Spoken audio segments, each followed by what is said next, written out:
नमस्कार मित्रों, आपके अपने चैनल धर्म आस्था यूट्यूब चैनल पर स्वागत है। मित्रों, जैसा कि आप सभी लोगों को पता है, किसी व्यक्ति की अगर अकाल मृत्यु हो जाती है तो उसको भूत बनना पड़ता है। लेकिन कभी आपने सोचा है कि भूत प्रेत क्या खाते हैं? मित्रों, आज की इस प्रस्तुति में हम बात करने वाले हैं कि भूत प्रेत क्या खाते हैं। मित्रों, वीडियो को अंत तक जरूर देखें ताकि आपको पूरी जानकारी मिल सके। दोस्तों, हम सभी जिन चीजों को अपनी आंखों से देखते हैं, हम सिर्फ उसी पर विश्वास करते हैं। भूत प्रेत आत्माओं जैसी चीजों को आज का विज्ञान तो नहीं मानता, लेकिन हमारे हिंदू धर्म ग्रंथों के अनुसार भूत प्रेत होते हैं। भूत प्रेतों के बारे में स्वयं गरुड़ पुराण के प्रेत कल्प में विस्तार से बताया गया है। इस अध्याय में राजा बभ्रुवाहन और एक प्रेत की कथा का वर्णन है। दोस्तों, गरुड़ पुराण की इस कथा के माध्यम से इस वीडियो में आप आगे जानेंगे कि आखिर व्यक्ति मरने के बाद प्रेत बनता क्यों है, भूत प्रेत क्या खाते हैं, कहां रहते हैं और भूत प्रेतों को इस योनि से मुक्ति कैसे मिलती है।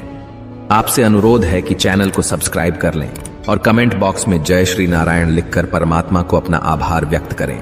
दोस्तों, जिस तरह से हमारी यह दुनिया है, ठीक उसी तरह भूत प्रेतों की भी अपनी दुनिया होती है। उस दुनिया में केवल भूत प्रेत ही रहते हैं। हालांकि हर व्यक्ति इस बात को नहीं मानता, लेकिन जो लोग भूतों को देख लेते हैं या महसूस कर लेते हैं, उन्हें इनके होने पर यकीन हो जाता है। गरुड़ पुराण के अनुसार भूत प्रेत वही लोग बनते हैं जिनकी कोई आखिरी इच्छा अधूरी रह जाती है या जिन लोगों का अंतिम संस्कार विधि सम्मत नहीं किया जाता। ऐसे मनुष्यों की आत्मा को शांति नहीं मिलती और ऐसे ही मनुष्य मरने के बाद प्रेत योनि में अनंत काल तक भटकते रहते हैं। शास्त्रों में लिखा है कि जो व्यक्ति भूखा, प्यासा, संभोग सुख से विरक्त, राग, क्रोध, द्वेष, लोभ, वासना आदि अतृप्त इच्छाएं लेकर मृत्यु को प्राप्त होता है, तो वो अवश्य ही भूत बनकर भटकता है। इसके अलावा जो व्यक्ति दुर्घटना, हत्या, आत्महत्या आदि से मरा है, वह भी भूत बनकर भटकता है। ऐसे व्यक्तियों की आत्माओं को तृप्त करने के लिए श्राद्ध और तर्पण किया जाता है। जो लोग अपने स्वजनों और पितरों का श्राद्ध और तर्पण नहीं करते, वे उन्हीं आत्माओं द्वारा परेशान किए जाते हैं। दोस्तों, भूतों को खाने की इच्छा अधिक होती है और उन्हें प्यास भी अधिक लगती है, लेकिन तृप्ति कभी भी नहीं मिल पाती। भूत प्रेत क्या खाते हैं, इसे जानने से पहले आइए जानते हैं कि वह कहां रहते हैं और क्या करते हैं। भूत प्रेत बहुत दुखी और चिड़चिड़े होते हैं और कई प्रेत हर समय इस बात की खोज करते रहते हैं कि उन्हें मुक्ति देने वाला कोई मिल जाए। ये कभी अपवित्र घर में तो कभी जंगल में भटकते रहते हैं। ज्यादा शोर, उजाला और मंत्र उच्चारण से यह दूर भागते हैं। इसीलिए इन्हें कृष्ण पक्ष ज्यादा पसंद है और तेरस, चौदस तथा अमावस्या को ये अधिक सक्रिय रहते हैं। भूत प्रेत उन स्थानों पर आते जाते रहते हैं जिन स्थानों से मृतक का अपने जीवन काल में संबंध रहा होता है। इसीलिए बहुत दिनों से खाली पड़े घर में या बंगले में भूतों का वास हो जाता है। दोस्तों, भूत प्रेत आखिर खाते क्या हैं? ये सवाल काफी रोचक है। इसका एक सीधा जवाब नहीं है, क्योंकि भूत प्रेत का अस्तित्व ही विवादास्पद है। अगर हम माने कि भूत प्रेत सच में होते हैं, तो उनके खाने से संबंधित कुछ मान्यताएं हैं जो समय, स्थान और संस्कृति के अनुसार अलग अलग है। कुछ लोग मानते हैं कि भूत प्रेत मिठाई पसंद करते हैं, क्योंकि मिठाई में प्राण होता है जो उनके लिए प्रलोभन होता है। कुछ मानते हैं कि भूत प्रेत मांस, मदिरा, रक्त, कीड़े, मल, मूत्र, पसीना, लार, रोना, हंसना, सपना, प्रेम, सेक्स, सुंदरता पसंद करते हैं, क्योंकि उनके पास इनमें से कुछ भी नहीं होता। जबकि कुछ मानते हैं कि भूत प्रेत कुछ भी नहीं खाते, क्योंकि उनके पास शरीर नहीं होता और वे केवल मानसिक संतुष्टि के लिए खाने की चाहत रखते हैं, लेकिन ये मानसिक संतुष्टि उन्हें कभी नहीं मिलती। लेकिन अगर गरुड़ पुराण की बात करें तो इसका सटीक उत्तर अध्याय 7 के प्रेत कल्प में मिलता है, जिसमें एक प्रेत ने एक राजा को भूत प्रेत क्या क्या खाते पीते हैं इसका वर्णन किया है।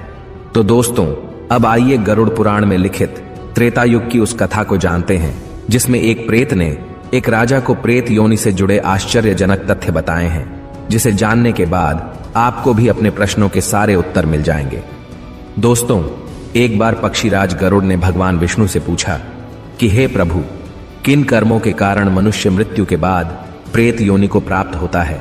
प्रेत योनि में उसे क्या क्या कष्ट मिलते हैं और प्रेत योनि में वह क्या खाता पीता है?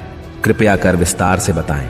इसके उत्तर में भगवान विष्णु ने गरुड़ से कहा, हे पक्षीराज, तुम्हारे प्रश्न के उत्तर में मैं तुम्हें त्रेता युग के महाबलशाली और धर्मपरायण राजा बभ्रुवाहन के विषय में बताता हूं। राजा बभ्रुवाहन धर्म कर्म में विश्वास रखने वाला प्रजापालक राजा था। एक बार वह शिकार पर गया और शिकार करते करते घनघोर वन में वह भटक गया। बहुत भटकने के बाद जंगल के बीच में उसे एक तालाब दिखाई दिया। राजा थकान और भूख प्यास से बहुत व्याकुल था। उसने जलाशय में पानी पीकर स्नान किया और एक पेड़ के नीचे आराम करने लगा।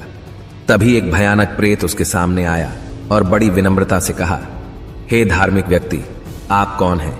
आपके संपर्क में आने से मेरा प्रेत भाव छूट गया है।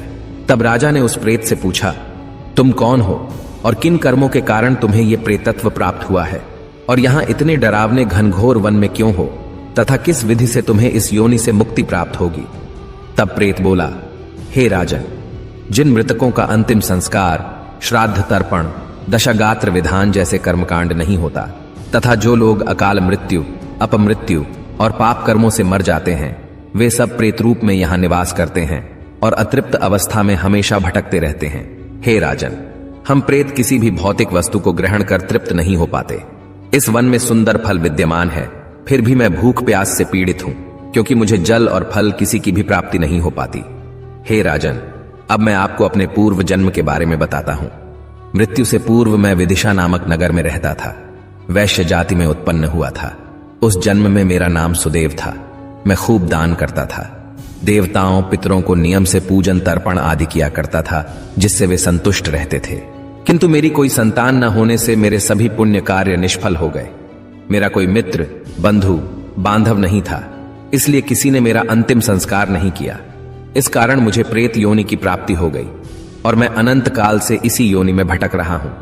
मुझे भूख और प्यास तो लगती है, लेकिन मैं तृप्त नहीं हो पाता। हमेशा भूख शांत करने के लिए इधर उधर भटकता रहता हूं। अब मैं आपको एक मणि दे रहा हूं। उससे प्राप्त धन से उत्तम ब्राह्मणों को आमंत्रित करके विधि विधान से मेरे निमित्त औधर व दैहिक क्रिया का अनुष्ठान करके मुझे प्रेत योनि से मुक्ति दिलाइए। इतने में राजा को ढूंढते हुए सेना भी आ गई और राजा वापस आकर प्रेत के बताए अनुसार प्रेत के नाम से अंतिम संस्कार व अन्य क्रिया संपन्न की। सारे संस्कार पूरा होते ही वह प्रेत तत्काल स्वर्ण के समान देह वाला हो गया। उसने राजा के सामने उपस्थित होकर उसे प्रणाम किया। उसने राजा बभ्रुवाहन की दयाशीलता की प्रशंसा करते हुए उनके प्रति घोर कृतज्ञता व्यक्त की और उसके बाद वह अपने पुण्य कर्मों के फल स्वरूप तत्काल स्वर्ग चला गया। दोस्तों, इस कथा से एक यह बात भी पता चलती है कि मृत व्यक्ति के निमित्त उसके परिवार वाले ही नहीं, बल्कि कोई भी अंतिम संस्कार की क्रिया को संपन्न करा सकता है। दोस्तों, उम्मीद करता हूं आपको समझ में आ गया होगा कि मनुष्य प्रेत कैसे बनता है, प्रेत क्या खाते हैं, कहां रहते हैं, क्या कष्ट झेलते हैं और उनके मुक्ति का उपाय क्या है। अगर ये वीडियो आपको अच्छी लगी हो तो वीडियो को लाइक करें और अपने बंधु बांधवों को शेयर करें और ऐसे ही वीडियोस को देखने के लिए हमारे सब्सक्राइब करें। सर्वे शुभम भवतु। आइए मिलते हैं अगली वीडियो में।